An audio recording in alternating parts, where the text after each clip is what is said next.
Howdy folks, Duke here. Welcome to another episode of Random Stuff by Duke.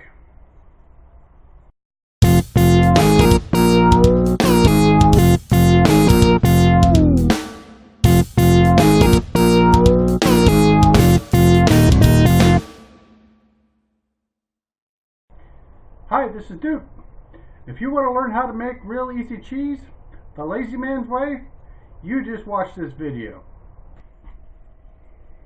Okay, for this recipe you are going to need some milk. This is just Walmart brand 2% milk.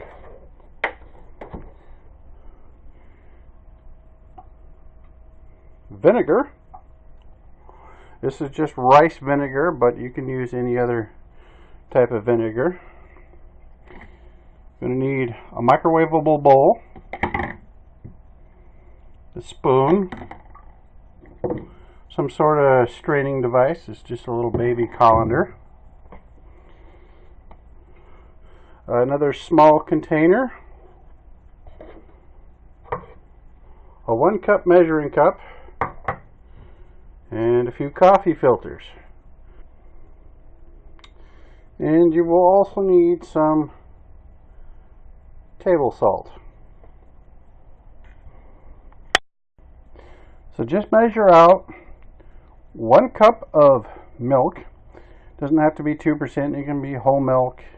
I've even seen recipes use powdered milk, but just 1 cup of milk and 1 capful of the vinegar. But we're not going to put the vinegar in just right away. Now what we're going to do is we're going to open up the microwave and we're going to put in the milk, and we're going to microwave it for 2 minutes. Okay, it's been 2 minutes, and don't know if you can see the steam rising off of the milk, but it has. You can see a little bit of bubbling there, so it's pretty warm. So next we're going to take our cap full of vinegar and pour it right into the milk.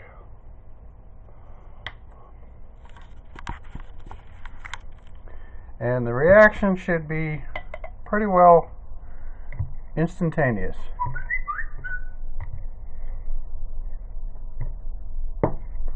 And you can see it's already starting to curdle, which is exactly what we want.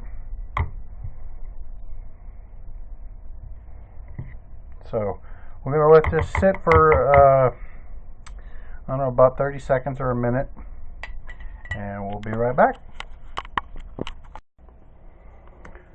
Okay, so it's been about 30 seconds now, and you can see the whey has separated from the curdles.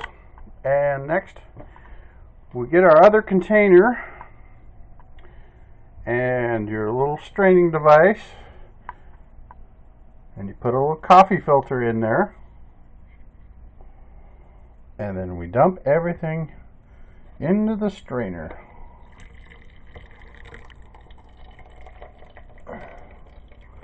like so. So it's going to be a little slow because it's not a cheesecloth, but it will do. And we'll be back for the next step. Okay, so what I've done here is I've kind of closed the filter up a little bit. You have to be careful because it's still hot, and this would be easier with a cheesecloth and a lot quicker, but I don't have a cheesecloth and all I have is coffee filters, but we make do with what we got when we're poor. So there are still a bunch of whey in the filter with the cheese. However, being very careful, you can get some of that out. You don't want to squeeze it very hard. You just want to close the ends up and kind of shake out as much of the whey as possible without rupturing the filter. And what I'm going to do now is I'm going to transfer this cheese into another coffee filter, except it's going to be 2 coffee filters. So we'll be right back. So as you can see now, the whey has mostly been filtered out, but you know, there's still some sogginess in there, but that's okay. Next we're going to add salt. So I will try to show this. You know, you don't need, you can salt it to taste. It's probably good enough. And then you're just going to give that a little bit of a mix up, and then we're going to close the filter back up again and try to get some more of the whey out. We'll be right back. So, okay, so I've did a second transfer after I salted it and kind of mixed it in. And as you can see, most of the whey is out, but there's still a little bit in there. So what I do next, so I'm going to close up the filter again, and then, a little hard to do with my left hand since I'm right-handed.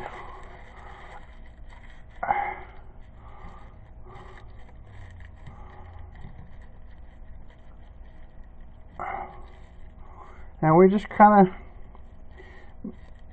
bunch it up. Doesn't have, just kind of tight, but not a whole lot. Like so, and then we're just going to let that set for about 10 minutes or so, and we'll be back. Okay, so it's been about 10 minutes and the cheese is done. So it's going to be a crumbly cheese. You know, this is just a real quick and dirty recipe that I just thought up out of the blue. I've watched like a dozen or so cheese making videos, and I thought, well, that's good. Why couldn't it be made in the microwave? So, there it is. And you can see the whey. I don't know if you can see the markings on this measuring cup that I used as the secondary. But, you know, it's about a half a cup of whey left. So, yeah.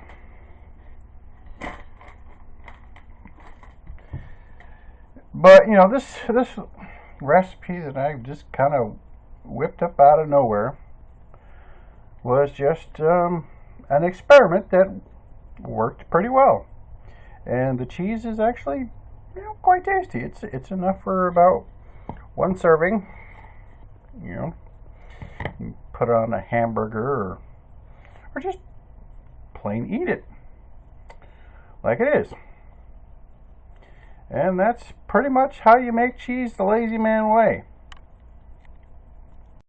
So if you found this video informative, just please click the subscribe button down below and hit the bell icon so you can get notifications. I upload every Saturday and a lot of times through the week when there's something interesting that I want to share with you.